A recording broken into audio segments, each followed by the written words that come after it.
حضرت عمر فاروق کے پاس ایک آدمی آیا، اس نے حضرت عمر سے کہا اے عمر تم ہمارے ساتھ ناانصافی کرتے ہو، اے عمر تم ہمارے ساتھ ناانصافی کرتے ہو، ہمیں پیسہ نہیں دیتے ہو، ہمیں تحفہ نہیں دیتے ہو۔ حضرت عمر بڑے غصے والے آدمی تھے، حضرت عمر کو غصہ آ گیا، ان کا ہاتھ ان کی تلوار کی طرف جانے لگا۔ ان کے دربار میں ایک آدمی تھا، اس نے کہا کہ اے عمر ابن خطاب کیا آپ نے اللہ کا کلام نہیں پڑھا ہے؟ کیا آپ نے رب کا قرآن نہیں پڑھا ہے؟ اللہ قرآن میں کہتا ہے خذ العفو وامر بالعرف واعرض عن الجاہلین۔ اللہ قرآن میں کہہ رہا ہے کہ اے میرے بندوں معاف کر دیا کرو اور نیکی کا حکم دیا کرو اور جاہلوں سے منہ نہ لگا کرو، جاہلوں کو نظر انداز کیا کرو۔ اے عمر یہ انسان جاہل ہے، اس کے منہ نہ لگیے، اس کو نظر انداز کر دیجئے۔ جب قرآن کی آیت پڑھی گئی حضرت عمر سرنڈر ہو گئے، حضرت عمر فوراً ٹھنڈے پڑ گئے۔ اور حدیث کے الفاظ ہیں، بخاری کی روایت ہے وَقَانَ وَقَّافًا عِنْدَ كِتَابِ اللَّهِ۔ حضرت عمر کی عادت تھی اگر قرآن پڑھا جاتا تھا اور قرآن کا کوئی حکم پیش کیا جاتا تھا حضرت عمر فوراً سرنڈر ہو جاتے تھے اور مان لیتے تھے۔ میرے عزیزو قرآن کی روشنی میں اپنی اصلاح کرو۔ قرآن کہتا ہے نماز قائم کرو، مسجدیں آج ویران ہیں۔ قرآن کہتا ہے زنا کے قریب مت جاؤ، اور آج زنا کے اڈے مسلمانوں سے آباد ہیں۔ قرآن کہتا ہے وَلَا يُبْدِينَ زِينَتَهُنَّ، عورتیں بے پردگی نہ کریں، اور آج ہماری اولاد کی عورتیں بے پردگی کر رہی ہیں۔ قرآن کہتا ہے نشے کے قریب مت جاؤ، اور آج ہمارا نوجوان نشہ کر رہا ہے۔ قرآن کہتا ہے نماز اپنے ٹائم پر پڑھو، ہمارا نوجوان آج نماز سے دور ہے۔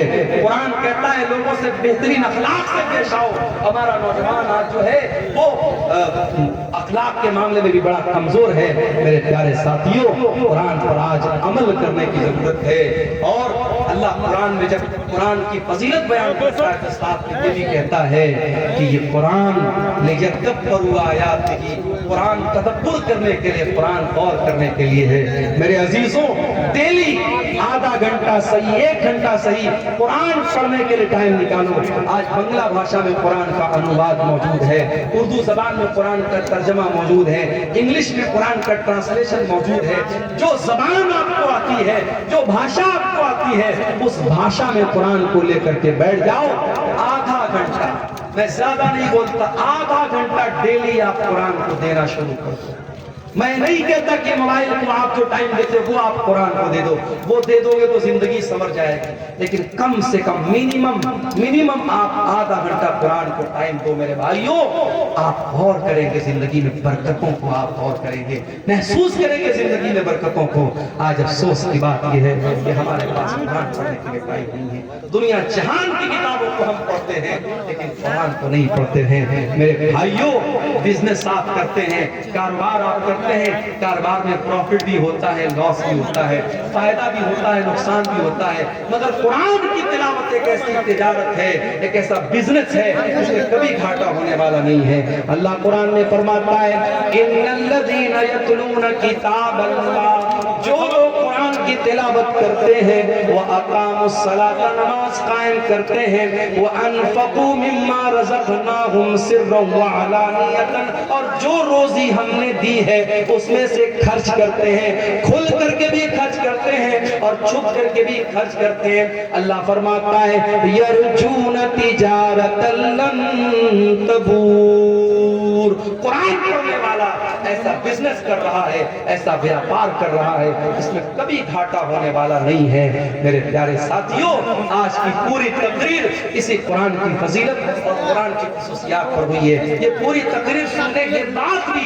اگر ہم قرآن کو نہیں پڑھتے ہیں، قرآن پر غور نہیں کرتے ہیں تو میں سمجھوں گا آپ ایک کان سے سننے آئے تھے اور دوسرے کان سے آپ نے اڑا دیا۔ لیکن ہاں اتنے بڑے مجمع میں ہماری مائیں بہنیں بھی ہیں اور آپ بھی ہیں، کوئی ایک اللہ کا بندہ بھی اگر ایسا ہے جو آج کی تقریر سننے کے بعد یہ طے کر کے یہاں سے جائے کہ ہاں اب اپنی زندگی میں ہم قرآن کے لیے بھی ٹائم نکالیں گے، قرآن پر پر ہم محنت کریں گے, کچھ قرآن مدرسے کو دے دیں گے, کچھ قرآن مسجد میں رکھ دیں گے, کچھ اپنی کمائی کا حصہ ہم قرآن پڑھنے والے بچوں پر خرچ کریں گے, کچھ کمائی کا حصہ ہم دینی اداروں پر خرچ کریں گے, تو انشاءاللہ ہم جو ہے اس کا اثر اپنی زندگی میں میرے پیارے ساتھیوں, آپ کی نظر میں سائنس پڑھانے والے کی سیلری کتنی ہونی چاہیے؟